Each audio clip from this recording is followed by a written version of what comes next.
Some of the key findings from the Investec GIBS Savings Index is really around the macroeconomic state of our country at the moment.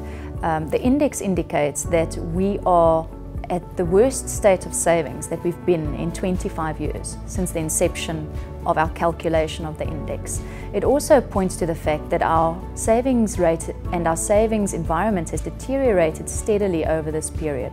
One of the key findings from the index really is that our stock of saving, which really measures South Africa's historic saving against other dynamic economies, needs to expand by approximately 1/3 in order for us to reach our growth objectives as a country. Another one of the key findings from the index is that our flow of savings, which really measures our savings patterns and the rate of savings in South Africa, needs to almost double from current levels in order for us to achieve our economic growth objectives.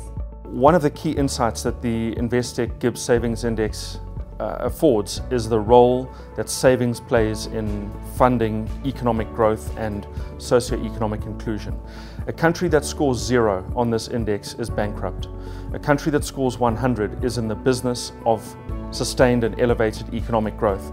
And it's that which is South Africa's policy ambition.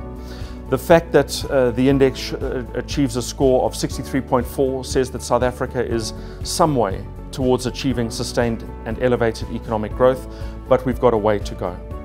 I think a second very valuable insight from the index is that a missing component in South Africa is household saving. And if you want to achieve inclusive economic growth comes from the establishment of small businesses which grow into big businesses. Those are funded primarily out of household saving, not out of corporate and not out of government. And the Investec GIBS Savings Index goes a long way to unpacking that component and to understanding the factors that influence it. And if we can understand the factors that influence it, we can get into the business of remedy. In the index, we have focused a lot on the impact of savings on the country.